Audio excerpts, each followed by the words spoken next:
ኣብ ዝተፈላለዩ ኩርናዓት ዓለም ብምዃን ምሳና ዘለኹም ክቡራትን ክቡራንን ከመይ ትኾኑ ንሎሚ 18 ጉንበት 2018 ዓመተ ምህረት ዝሓረናዮም ዜናታት ከም ስዕብ ተዋዲዶም ኣለዉ። ፈለማ ዓበይቲ ነጥብታት ክነቐድም ኣብ መንጎ ሰራዊት ትግራይ ንባዕሉ ሓይሊ ሰላም ኢሉ ዝፅውዕ ዕጡቕ ሓይልን ልውውጥ ተኽሲ ይካየድ ከም ዘሎ ተፈሊጡ። ንባዕሉ ሓይሊ ሰላም ኢሉ ዝፅውዕ ዕጡቕ ሓይሊ ናብ ትግራይ ብምእታው ዝተፈጠረ ልውውጥ ተኽሲ ከም ዝኾነ እውን ተገሊጹ ኣሎ። ኣብ ትግራይ ሰፊሕ ምንቅስቃስ ግፋ መናእሰይ ከም ዘሎ ተፈሊጡ። ብተመሳሳሊ ኣብ አዲስ አበባ እውን ተጋሩን ኤርትራውያንን ዕላማ ዝገበረ ግፋ መናእሰይ ይካየድ ከም ዘሎ ተሓቢሩ። ኤርትራን ግብፅን ሓበራዊ ልምምድ ሓይሊ ባሕሪ ከካይዳ እየን ተባሂሉ። ብመሰረት ፍልፍል ጋዜጣ አልውንያ ሓይሊ ባሕሪ ኤርትራን ሓይሊ ባሕሪ ግብፅን ሓበራዊ ልምምድ ሓይሊ ባሕሪ ከካይዱ ምዃኖም ተፈሊጦሎም። ሕብረት አውሮፓ ኣብ ኢትዮጵያ ንዝካየድ መረፃ ተዓዘብቲ ኣይልእኽን ኢሉ። ብኻሊእ ዜና ኣብ ሸውዓይ ሃገራዊ መረፃ ክወዳደሩ ተመዝጊቦም ካብ ዝነበሩ 48 ውድባት ፖለቲካ እቶም 6 ካብቲ ውድድር ወፃኢ ከም ዝኾኑ ተፈሊጡ። ሕዚ ናብ ዝርዝሮም ክንሰግር ሰናይ ጻንሒት። ኣብ መንጎ ሰራዊት ትግራይ ንባዕሉ ሓይሊ ሰላም ኢሉ ዝፅውዕ ዕጡቕ ሓይልን ልውውጥ ተኽሲ ይካየድ ከም ዘሎ ተፈሊጡ። ንባዕሉ ሓይሊ ሰላም ኢሉ ዝፅውዕ ዕጡቕ ሓይሊ ናብ ትግራይ ብምእታው ዝተፈጠረ ልውውጥ ተኽሲ ከም ዝኾነ እውን ተገሊጹ ኣሎ። ውግእ ጀምሩ ግዜ የለን ተባሂልና ተኣዚዝና ኢና ብምባል ኣብ ኣደባባይ ዝኣወጀ ብስርዓት ብልፅግና ዝምወል ዕጡቕ ሓይሊ ኣብቶም ዝሓለፉ ሰሙናት ናብ ወሰን ትግራይ ምፅጉዑ ምፅብፃብና ይዝከር። እቲ ዕጡቕ ሓይሊ ኣብ ትግራይ ንምኽፋት ዝሓሰቦ ውግእ ንምዕዋት ብሰለስተ ኣንፈት ጀነራላት ዝመደበ ኮይኑ ብኣንፈት ሰቆጣ ጀነራል ከበደ ፍቃዱ፣ በአንፈት ሽኸት ኮሎኔል በርሀ ባራኺ ወድራያ፣ በአንፈት አጽቢ ድማ ጀነራል ጉዕሽ ገብረ መዲኡ ከም ዝተንቀሳቐሱ መረዳእታታት ዝሕብሩ። ብመሰረት እዚ ዕጡቕ ሓይሊ 16 ጉንበት 2018 ዓመተ ምህረት ናብ ግዛት ትግራይ ንምእታው ሩባ ጽላረ ሰጊሩ ናብ ከባቢታት ዶቆል ዳራን ድቃን ዝኾኑ ቦታታት ወረዳ ዛታን ናብ ምጭምጫን ግሸ መላኩን ናብ ዝበሃሉ ንኡስ ወረዳ ማይ ማዕዶን ምስ ሰራዊት ምክልኻል ሃገር ብምዃን ብ4 ኤፍኤስአር መኪና ተጻዒሮም ክሳብ በለቃን ሩባ ጊብያን ምእታዎም ሓበሬታታት የመልክቱ። ነዚ ስዒቡ ሰራዊት ትግራይ 17 ጉንበት 2018 ዓመተ ምህረት ካብ ንግሆ ሰዓት 2 ጀሚሩ ንሰዓታት ፀንሐ ናይ ምክልኻል ውግእ ድሕሪ ምክያዱ እቲ ንሰራዊት ኢትዮጵያ ተኸልኪሉ ዝኣተወ ዕጡቕ ሓይሊ ካብ ጣብያታት ወረዳ ዛታ ለቂቁ ሰገር ሩባ ጽላረን ሩባ ጅልዋ ምስ በዝሒ ቁፅሪ ዘለዎ ሰራዊት ምክልኻል ዓስኪሩ ሓዲሩ እዩ። በቲ ዝተኻየደ ውግእ ሓንቲ ናይ ሰራዊት ኢትዮጵያ ፓትሮል ተሽከርካሪት ኣብ ኢድ ሰራዊት ትግራይ አርሚ 31 ክፍለ ሰራዊት ማዕበል ከም ዝኣተወት እቶም ዝወፁ ሓበሬታታት የመልክቱ። እቲ ሓይሊ ትማሊ ንድሕሪት አንሳሒቡ እኳ እንተሓደረ ናብ ሎሚ ዘውግሕ ዳግም መጥቃዕቲ ብምኽፋት ካብ ንግሆ ሰዓት 12 ጀሚሩ ኣብ ከባቢ ሩባታት ጀልዋን ጽላርን ጽዕጽዕ ውግእ ከካይድ ከም ዘርፈደ ካብቲ ከባቢ ፍልፍላት ሓቢሮምና ኣለዉ። እቲ ውግእ ካብ ክላሽን ክሳብ ደሽቃ ዘጠቓለለ ከም ዝኾነ እውን ነበርቲ እቲ ከባቢ ሓቢሮም። እዚ ኣብ መንጎ ክልተ ተጋሩ ዝግበር ውግእ ብድፊእ ስርዓት ብልፅግና ዝካየድ ዘሎ ኮይኑ ሰራዊት ሚድያ እቲ ስርዓት ግና ሰራዊት ትግራይን ፋኖን ትንኮያ ፈጺሞም እናበሉ የጋውሕዎ ኣለዉ። ኣብ ትግራይ ሰፊሕ ምንቅስቃስ ግፋ መናእሰይ ከም ዘሎ ተፈሊጡ። ብተመሳሳሊ ኣብ አዲስ አበባ እውን ተጋሩን ኤርትራውያንን ዒላማ ዝገበረ ግፋ መናእሰይ ይካየድ ከም ዘሎ ተሓቢሩ። ኣብ መላእ ትግራይ ብፍላይ ድማ ኣብ ኣናእሽተይ ከተማታትን ገጠራትን ሰፊሕ ግፋ መናእሰይ ይካየድ ከም ዘሎ ትግራይ ቱደይ ካብ ፍልፍላት ኣጣሊላ። ኣብ ገጠር ንሕድሕድ ጣብያታትን ወረዳታትን ኮታ ተዋሂብዎን ብግፋ መስርዕ ሰራዊት ናይ ምምላእ ስራሕ ተጀሚሩ ከም ዘሎ ዝሕብሩ እቶም ፍልፍላት ኣብ ገለገለ ወረዳታት እቲ ንምግዳል ዕድምኡ ዝኣኸለ መንእሰይ እንተዘይተረኺቡ ወለዲ እሰሩ ከም ዘለዎ ኣረጋጊጾም። ከይዲ ግፋ ኣብ ክልተ ዓበይቲ ጉዳያት ዝተመደበ እዩ ዝበሉ እቶም ፍልፍላት እቲ ሓደ ኣባል ሰራዊት ዝነበረ ግን ድማ ብክብሪ ዝተሰናበተ መዝገብ ሒዞም ብምንቅስቃስ ብፓትሮል መኪና ብቐጥታ ናብ ናይ ቀደም ኣሃድኡ ናይ ምብላስ እንትትከውን እቲ ካልኣይ ድማ ሓደሽቲ መናእሰይ ናብ ማእኸላት ተዓሊም ንምእታው ዝዓለመ እዩ ተባሂሉ። ኣብ ከተማ መቐለ ክሳብ ሕዚ ተጠናኸረ ምንቅስቃስ ግፋ ከም ዘይተጀመረ ዝሕብሩ እቶም ፍልፍላት ምክንያቱ ድማ ዛጊድ ናይ ዳታን መምርሕን መጽናዕቲ ተጻፊፉ ስለ ዘይተወድአ ይብሉ። ኣብዚ ሰሙን ኣብ ትግራይ ሰፊሕ ግፋ መናእሰይ ይካየድ ከም ዘሎ እኳ ክግለጽ ዝተጸንሐ ብወገን ደገፍቲ ህወሓት ግና ኣብ ትግራይ ግፋ ዝበሃል የለን መንነቱን ግዝኣት ዓደቡኡን ንምውሓስ መንእሰይ ትግራይ ግፋ ኣየድልዮን ክብሉ ቀንዮም እዮም። እቲ ግፋ ብዘሰክፍ ኩነታት ይካየድ ከም ዘሎ ትገልጽ ጋዜጠኛ መድህን ገብረስላሴ ወለዲ ክሳብ ምእሳርን ብጥይት ክሳብ ምውቃዕን ከም ዝኸይድ ኣቃሊዓ። እንድሕር ስኻ ውላድ ሃሊካ ውላድካ ወይ ከዓ ንስኻ ዳሕና መንእሰይ ብዝዕድ መዚታ ኮይንካ ኣብ ገጠር ተትኸውን ተገፊፍካ መሃልኻ ባይዘው እስኻ ተዚ ተገፊፍካ በዓልቲ ገዛኻ ትእሰር بعلت جزء حتى زي هلا أو جزء زلوا هتقوم تقول يخونوا صدر يخونوا ولا بحق يخون ولا جزء يخون يأثر كم زجيرو مالت تعيو زي توم تجارو مرحت اليوم توم تقاليس ناز ملسنا يوم مرحتنا اليوم كم زجورنا زلوا نمتى يخم زجبر نمتى أنا خمسين نقالة تعزلنا كأود ما خملت زموكرو ويجزع زجبر دما بتقية مخالين ملسمها زي فتسون كاب تجروين نسوت قداي بوسرو كلون كونوا زجبا جيجاون كبهال زجبا عرفون كبهال زجبا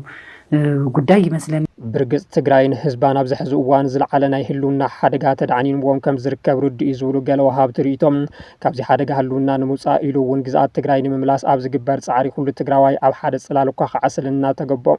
ኣብ ሓደ ፅላል እኳ ክዓስል እንተተገብኦ ብግዲ መንእሰይ ብምስላፍ ዝዕወት ቃል ስግና ኣይህሉን ይብሉ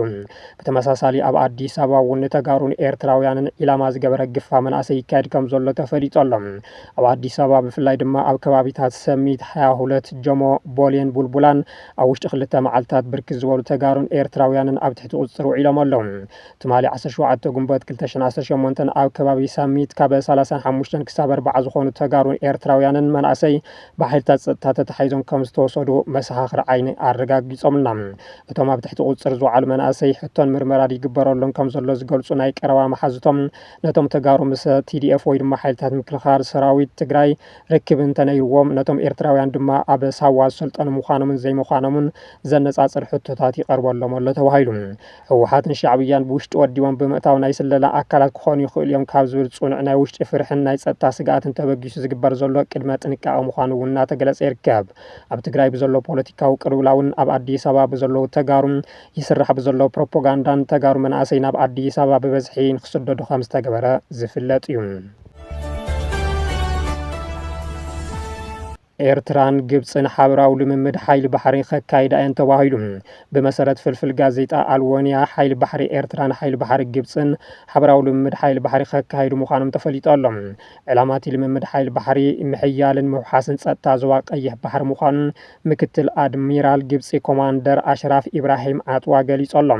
ኤርትራን ግብፅን ብፍላይ ኣብ ዝቐረባ እዋን ሰላምን ፀጥታን ዞባ ቀይሕ ባሕሪ ንምርጋፅ ኣብ ኣስመራ ስምምዕ ምፍፃመን ዝዝከር እዩ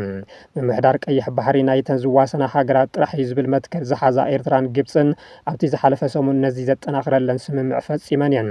ድሕሪት ስምምዕ መንግስቲ ኢትዮጵያ መልሲ ዝሃበ እንትትከውን ኢትዮጵያ በሪ ቀይሕ ባሕርን ከይትረክብ ግብፂ ትኸብበላ ምባሉ ዝዝከር እዩ ወሃቢ ቃል ሚኒስትር ጉዳያት ወፃኢ ነቢያት ጌታቸው ግብፂ ምስ ገለ ሃገራት እቲ ዞባ ኮይና ንኢትዮጵያ ናይ ምኽባብ ስትራቴጂ ትኽተለላ ብምባል ምኽሳሶም ዝዝከር እዩ ሕብረት ኣውሮፓ ኣብ ኢትዮጵያ ንዝካየድ መረፃ ተዓዘብቲ ኣይልእኽን ኢሉ ብኻልእ ዜና ኣብ ሸውዓይ ሃገራዊ መረፃ ክወዳደሩ ተመዝጊቦም ካብ ዝነበሩ 48 ውድባት ፖለቲካ እቶም 6 ካብቲ ውድድር ወፃኢ ከም ዝኾኑ ተፈሊጡ ሕብረት ኣውሮፓ ድሕሪ 5 መዓልቲ ኣብ ዝካየድ መረፃ ኢትዮጵያ ተዓዘብቲ ኣይልእኽን ምባሉ ተፈሊጡ ኣሎ 24 ጉንበት 2018 ዓ.ም ንዝካየድ ሸውዓይ ሓፈሻዊ መረፃ ኣብዚ ሰሙን ልኡኽ ዓለም ለኸ ተዓዘብቲ ናብ ኣዲስ ኣበባ ምእታው ከም ዝጅምሩ ዘመላኽቱ ሓበሬታታት ይወፁ ኣለዉ ልኡኽ ዘብቲ ሕብረት ኣፍሪካ ሎምን ጽባሕ ናብ ኣዲስ ኣበባ ከም ዝኣትኹ ረጋገጽ እንከሎም ኢጋድ ድማ ካብ 6 ሃገራት ዝተውጻጹ 24 ተዓዘብቲ 21 ጉንበት ናብ ኢትዮጵያ ከም ዝልእኸ ኣፍሊጡ ሕብረት ኣውሮፓ ግና ተዓዘብቲ ከም ዘይልእኽ ብወግዓዊ ጽሑፍ መልእኽቲ ዘረጋገጸ ኮይኑ ሓፈሻዊ ሃዋህው እቲ መረፃ ንምክትታል ግና ገለ ክኢላታት ፖለቲካ ከም ዝልእኸ ኣፍሊጡ እዚ ከምዚ ኢሉ እንከሎ ኣብ ሸውዓይ ሓፈሻዊ መረፃ ካብ ዝተመዝገቡ ውድባት እቶም 6 ካብ ውድድር ከም ዝወፁ ተረጋጊጹ ኣሎ ካብተን ዝመጽእ ሸውዓይ ሓፈሻዊ መረፃ ሕፁያት ዘመዝገባን ምልክት መረፀን ዕላው ዝገበራን 48 ፖለቲካዊ ውድባት እቶም 6 ብዝተፈላለየ ምኽንያት ካብቲ ውድድር ከም ዝተገለሉ ካብ ሃገራዊ ቦርድ መረፃ ዝተረኸበ ሓበሬታ የመልክት እቲ ቦርድ ድሕሪ ምዝዛም ምዝገባ ኣብ ወፃኢ ሃገራት ወረቀት መውሃቢ ድምፂ ከም ዝሓተመን ናይዚ ዓመት ንሕንሕ መረፃ ኣብ መንጎቶም ዝተረፉ 42 ፖለቲካዊ ውድባት ጥራሕ ከም ዝካየድን ኣፍሊጡ ኣሎ ካብቲ መረፃ ዝተገለሉ ውድባት እቶም 3 ውድባት ትግራይ እንትኾኑ